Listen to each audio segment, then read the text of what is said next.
They want tangent and they want sine. They have given me cosecant. And then they've told me this random, seemingly random information that the secant is less than 0. All right. So secant relates to which one? So when I'm thinking reciprocals, so I start with sine, cosine, and tangent, right? Sine, cosine, and tangent. What's my reciprocal of sine? Cosecant. So this looks like that. Cosine looks like that. Tangent looks like that, right? So they're just flips of each other, right? So if they told me the secant is negative, they've also told me the cosine is negative, right? So they've told me the cosine is negative. If they've shown me the cosecant, which is very obviously positive too, then they've told me that the sine is positive, right? So by telling me these little bits of information, they're helping me figure out what quadrant I'm in, right? So they are telling me I am in a quadrant where my x value is negative and my y value is positive. That's only one quadrant where that happens. The second quadrant. So I am right here. So all that is just getting me to the right quadrant, okay? So that when I answer the question, what is the tangent and what is the sine, I will know if those are positive or negative for my answers, okay? Now, they have given me cosecant. The two things that they want from me are tangent and sine. So I'm going to go ahead and write those out so that I remember at the very end that I've answered my question, right? Okay. So sine is actually really simple. Why is it really simple to answer the question sine? Because they gave me cosecant. Flip it upside down. What is the reciprocal of 2? 1/2. And so I've actually already answered one of these questions. Okay? And now they want tangent. All right? So here's the thing with tangent. If I can find cotangent, I can just flip that upside down. Or I could find cosine and just put sine over cosine. Like, there's multiple ways at this point that you could solve this. All right? You could use your sine to find your cosine with sine squared plus cosine squared equals 1. You could use your cosecant to find cotangent, right? 1 plus cotangent squared equals cosecant squared. And then just flip that answer upside down, right? So there are multiple ways you can solve this at this point. I have not told you you have to use a specific identity to do so. Does that make sense? All right? And so either one of those will work. Whichever one you're most comfortable using, use it. You have to remember, I am solving for tangent, all right? My goal is to solve for tangent. There's a couple ways I can do that. We just said tangent equals 1 over cotangent. So if I solve for cotangent, I flip it upside down. We also know that tangent equals sine over cosine. You already have sine, you could solve for cosine. Keep, change, flip, all right? So whichever way you want to do it, all right? For me, it doesn't, either way is fine, but they gave me cosecant. So I'm going to say 1 plus what squared equals, what's my Pythagorean identity that deals with cosecant? Cotangent, all right? It's actually cotangent squared, I guess. Yeah. But cotangent squared plus 1 equals cosecant squared, all right? Just because I don't even have a fraction at this point. I just have a 2, okay? So 1 plus, I do not know my cotangent, but I do know my cosecant. I'm going to plug that in. All right. Then I have 1 plus cotangent squared equals 4. Subtract my 4. Cotangent squared equals 3. Take the square root. Cotangent is going to equal either positive or negative 3. Now, I am in my second quadrant. Is my cotangent positive or negative in my second quadrant? Y over x? Negative. It's negative. Anytime they're different signs, right? Anytime your x and y are different, your tangent and cotangent are going to be negative, all right? So I know I'm going to use the negative square root of 3 here. I'm going to use my negative square root of 3. That equals cotangent. Am I done? No. What am I solving for? What do I need to do with my cotangent? Flip it upside down. So I'm going to say negative 1 over the square root of 3. Am I done? No, why not? Yeah, square root of 3, square root of 3. So I get negative square root of 3 over 3. That is my tangent. Negative square root of 3 over 3. I have answered both pieces of this question. Okay? And once again, you could have said sine squared plus cosine squared equals 1 and solved for your cosine and then did sine over cosine. All right? I think that one's a little bit longer of a process because then you have to put sine over cosine, keep, change, flip, and then you get your tangent. But both ways you will get the same answer. You'll get the same answer. So when you're given something like this, your goal is to make the left side look like the right side, okay? And we're going to do one where we just simplify one side of it, and we're going to do one where they're both difficult, and we simplify both of them to get to the same thing, okay? So that you can see both ways. For something like this, I have a secant squared, which does actually relate back to my tangent squared. And so I might be able to get rid of something in here by breaking it up. But what I actually would probably do here is go back to sine and cosine, honestly. Like, I do have a Pythagorean potential there because of that secant squared, but then I still have that cotangent, and I'm still going to have cotangent and tangent. Do you know what I'm saying? So anytime you're kind of stuck, you can break it down to sine and cosine and see if it helps you. And you can always work your way back to cosecant, which is obviously what we're going to have to end up getting back to over here. Does that make sense? And so when you look at that left-hand side, it seems somewhat disjointed. So you can always go back to write everything as sine and cosine, see if it helps you. All right? And you may have to start over if it doesn't, but you can start there and break it down. So cotangent, how would I write that as a sine and cosine? Yeah, cosine over sine. Secant squared. 1 over cosine. And if it's squared, it's just cosine squared. So the secant is the reciprocal of cosine. So I would say 1 over cosine squared of x minus, what's tangent? Sine over cosine. All right. And so you can simplify it a little bit, right? I can go ahead and cancel one of these cosines, cross cancel here. One of those cosines can cancel with that, right? One of those can cancel. And I have 1 over sine x cosine x minus sine x over cosine x. All right? So far, so good.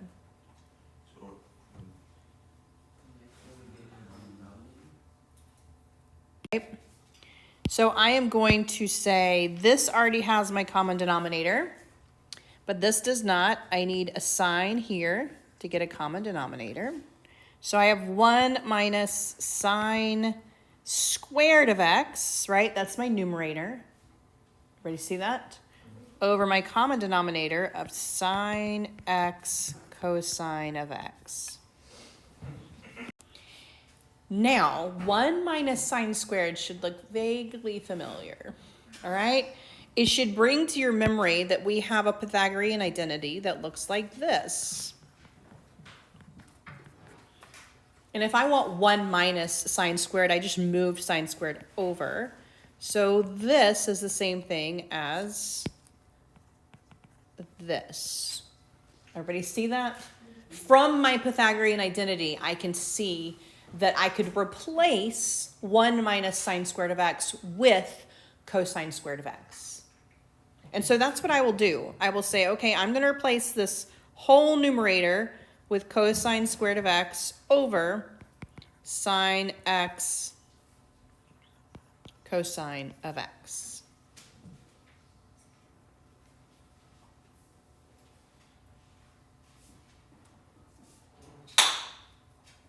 All right, so I can reduce here. I can reduce. How could I reduce this? 1 cosine can come out of all of it, right? And I end up with cosine x over sine of x. Now let me tell you something. If you were simplifying, like if I had not given you that right-hand side and I said simplify, what do you think I would want here as my answer? Cotangent, right? But you are trying to make it look like the right-hand side. So this is where it becomes a little bit weird when you start thinking about it, because the most simplest form would be cotangent, but that's not what you're trying to prove, okay? And so what you're trying to prove is this guy. So this is, I could say, oh, well, cosine of x times 1 over sine of x. Is that not true? Yes. Does everybody see that that's true? Yes? If the sine of x is on... Switch I don't know. to cosecant. That's what we're going to try to do. Yeah. So when you have something in the denominator, you can pull it to the numerator with its reciprocal, right? So if this is in the denominator, I can actually pull it up to the top with its reciprocal. So this guy is cosine of x, and this guy is what? Cosecant of x, which is what I am trying to prove here. So anytime you have something in the denominator, it can pop up to the numerator with its reciprocal, all right? It can go to the numerator with its reciprocal. So if I were saying simplify, I promise the answer would be cotangent, okay? Do you know what I mean? But if you were trying to show that it is the same as the other side, you have to make it look just like the other side. So really, anytime you have one that looks this complicated, you want to get everything to one side. Your goal is to likely solve by factoring, if you have a squared in there somewhere. If you were to have a squared and it had like a cosine and a sine, you probably are going to have to be rewriting it somehow, potentially. But in this case, they're all sines. They're all sines of theta. Just get them all to one side, all right? And I usually try to get them to the side where my first number is going to be positive. So I would move everything over to the right-hand side. It doesn't matter, though. If you move it to the left, you can pull a negative out. It doesn't matter. That's just my process. All right, so I'm going to move everything over. I'm going to move the sine squared here over to this guy here. I'm going to move the sine. It doesn't have anything to combine with, so I'll just put him out here.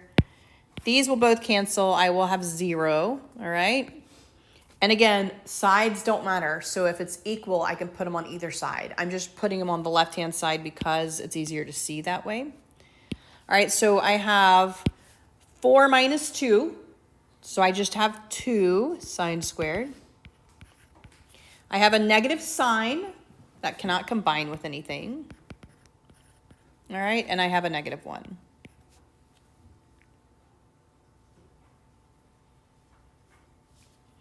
And then I'm going to factor. I want the middle to be negative. So the 2 sine of theta needs to multiply across to the negative 1. And the positive sine of theta needs to multiply across to the positive 1. So that's actually how I know how to do that. Because when I multiply across, I need a negative 2 and a positive 1 to give me a negative 1 here. Okay? I know it has to be 2 and 1 because those are my only factors of 2. And I know it has to be 1 and 1 because those are my only factors of 1, right? But I need it to be a negative 1, so I know it has to be a positive and negative 1. And I need this middle term to be negative, which means that 2 sine has to be negative and the 1 sine has to be positive when I FOIL. My inner and outer terms have to add up to be negative 1 sine, okay? And so you can double check by just, if you want to rewrite it over here as like a 2x squared minus x minus 1, so you can visually maybe figure out what you need to do there, you can do that as well. Now this whole thing equals 0, which means I'm going to do what to those individual factors? Set them equal to 0. So I'm going to say 2 sine of theta plus 1 equals 0. Sine of theta minus 1 equals 0. Right? I need to subtract my 1. 2 sine of theta equals negative 1. I need to divide by 2. Sine of theta equals negative 1/2. Over here, I need to add my 1. Sine of theta equals positive 1. And then I'm going to go back to my unit circle and say, where on the unit circle does this happen? Where does this happen? All right?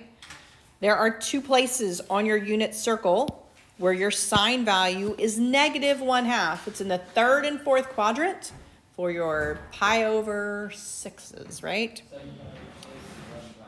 Right, so your theta is going to equal 7 pi over 6, 11 pi over 6. There is one place on the unit circle where your sign value is positive 1. Where does that happen? Pi over 2. I'm still confused how you got it to 2 sine 4 plus 1 and sine minus 1. All right, your factors of 2 are 2 and 1. Those are my only options for factoring that. So I'm going to say 2x and 1x, right?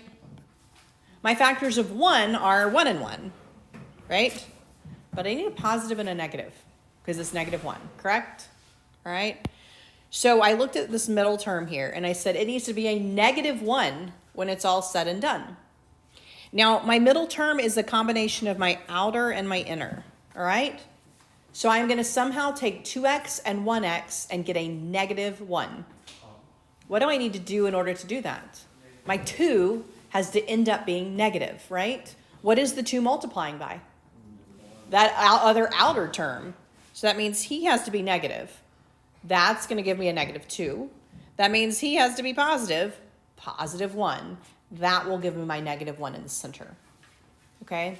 So when you have primes like that, you don't need to spread it out and do like 4 terms. Just look at your primes. There's only 2 options for primes, right? 1 and itself. Okay? You just then have to figure out how to match them up. And you have to keep in mind that they are actually multiplying by the guy that's on the other group. Okay? So that 2x is multiplying by the other outer term. And the 2 inner terms are multiplying together. And so then you have to mix and match and say, okay, I need a negative 1. So obviously my 2 needs to be negative. What's it being multiplied by? It's going to be multiplied by the guy that's on the other outer. Okay? Does that make sense? So I always set it up like this, kind of in my brain here. And then I decide where my plus and minuses go. Like this, I'm going to give it to you and you have to spread it out in order to solve. And then the next ones you have to squish it back together in order to solve, right? I mean, that's pretty much it. Expand or collapse. That's what we're doing. The first set is expanding. 75 is not on your unit circle, all right? So, all right. So we do not have a 75 on our unit circle. But we do have something we can add together to get 75. What is that? 30 and 45, right? So we can say tangent of 30 plus the tangent of 45 here. Right? Does everybody agree that's 75? And those are 2 that are on our unit circle? Yes. All right. So then we just go to our sum identity for tangent, which looks like this. What? Tangent of the first guy plus, remember he follows on the numerator, tangent of the second one divided by 1 on the denominator. It's the opposite sign, so minus tangent of 30, tangent of 45. All right. Remember tangent is sine over cosine. All right, so if you do not remember, tangent of 30 would be sine over cosine. That's a 2, not a 3. All right, remember when your denominators are the same, they end up just canceling. So you end up with 1 over the square root of 3. You have to multiply top and bottom by the square root of 3. So you end up with square root of 3 over 3. So this, I know how you did the purpose. so you know how I did this part right here? Yeah. So it's sine, this is my y value over my x value on the unit circle for a 30 degree. This is 30 degrees. I'm doing 30. So it's 1/2 over square root of 3. That's y over x. And then you keep change flip. And you get 1 over square root of 3. And then you need to rationalize it. Multiply top and bottom by the square root of 3. So I'm going to replace tangent of 30 with the square root of 3 over 3. Tangent of 45 is like my easiest tangent because x and y are the same value. So it's just 1. All right. And then on the bottom, I have 1 minus. We've already calculated the tangent of 30. We already know the tangent of 45. And so I end up with the square root of 3 over 3 minus 1. And then 1 minus the square root of 3 over 3. I need to simplify the numerator, simplify the denominator, and then keep, change, flip, right? Or actually rationalize potentially. Okay, so remember, 1, if you get common denominator, is just the denominator over the denominator. So I get square root of 3 minus 3 minus 3 over 3. Lots of 3's going on. And I get, on the bottom, 3 over 3 minus the square root of 3 over 3. What do you notice about my denominators here? They're the same.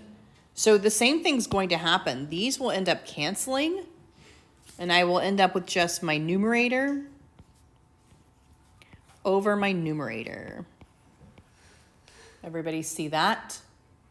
When your denominators are the same, keep, change, flip, we'll just cancel them. All right, am I done? No, you gotta get the. All right, so I need to rationalize. Remember, rationalize is just this guy and do the opposite on the inside. All right, on the top, you are going to have to FOIL, all right? So we're gonna say square root of 3 times 3, square root of 3 times square root of 3, negative 3 times 3, and negative 3 times the square root of 3. So far, so good. Yeah. On the bottom, it's the square of the first guy, so just 9, minus the square of the second guy, which is just 3.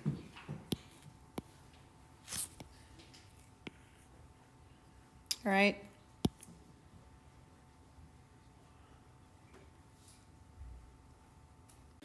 All of this, look at what happens when you just miss a negative, by the way.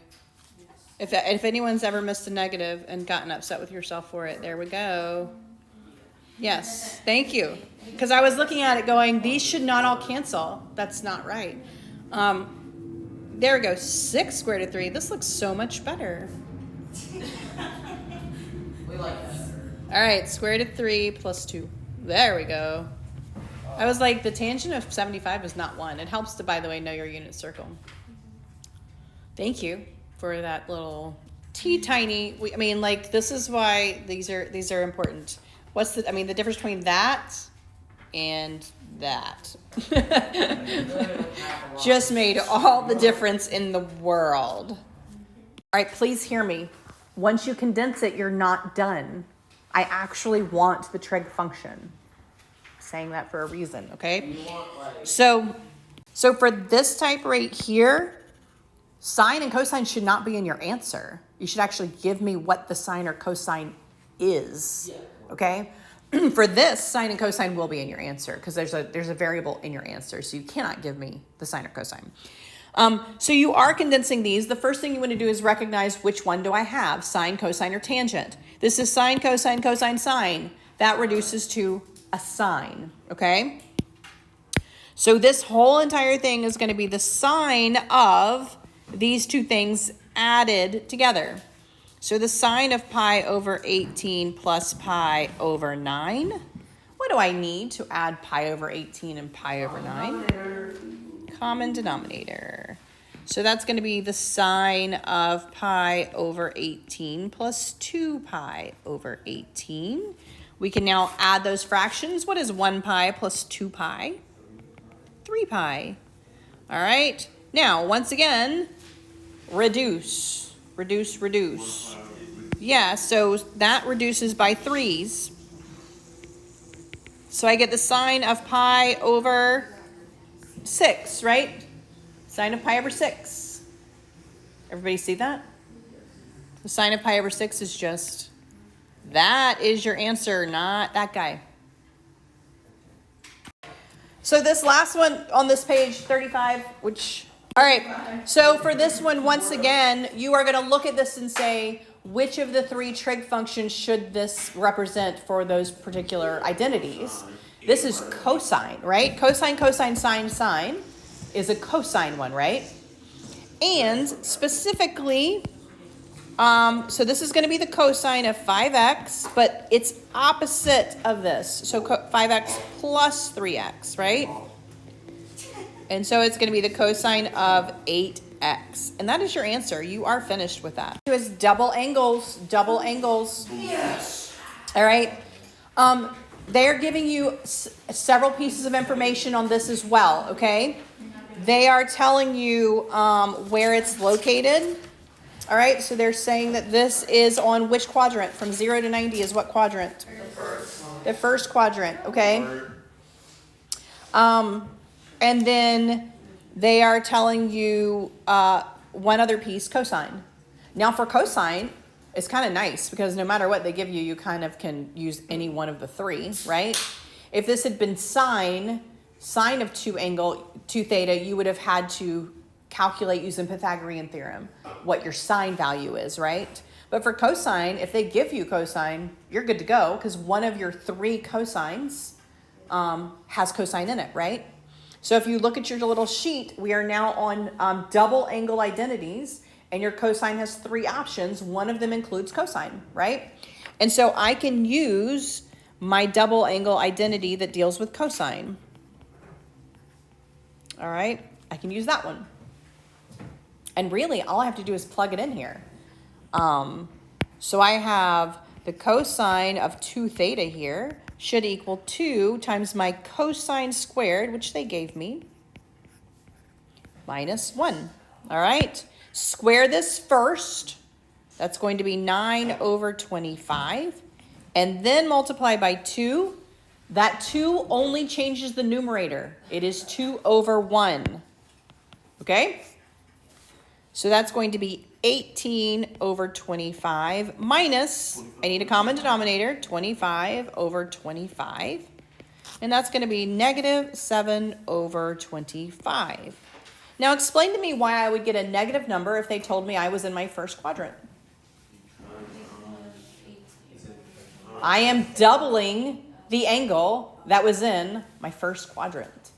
So if I am doubling the angle in my first quadrant, it has to be from 0 to 90. To double it, it would chunk it into 90 to 180. Okay? Potentially chunk it into 90 over 180, okay? And that's what's happened. It's thrown me into my second quadrant. So I am going to do just like I did before when I was solving, and I am going to move everything to one side. All right. When I do that, I'm just going to rewrite it a little bit. I guess it doesn't matter. Square root of 3 cosine of theta plus I just have 1 sine of 2 theta equals 0. When you have a theta and a 2 theta in the same equation, something's got to change, right? We need the same variable, and theta and 2 theta are technically 2 different angles, okay? So I'm going to replace this. There's only one option to replace him with. What is it? 2 sine theta cosine theta. All right. Here I have something in common with both of those. What's in common? What's in common between those two groups? Between this group and this group? Cosine. So I can pull the cosine out. And I'm left with square root of 3 plus 2 sine equals 0. Now I have 2 factors. I'm going to set them both equal to 0, right? So cosine of theta equals 0. Square root of 3 plus 2 sine of theta equals 0. All right? Over here, I have to subtract the square root of 3. 2 sine of theta equals negative square root of 3. And I need to divide by 2. So the sine of theta will equal negative square root of 3 over 2. So this is where I'm going to go to the unit circle to figure out what my answers are, right? Theta equals, all right? Where on the unit circle does cosine equal 0? There are 2 places. Yes, pi over 2 and 3 pi over 2. All right?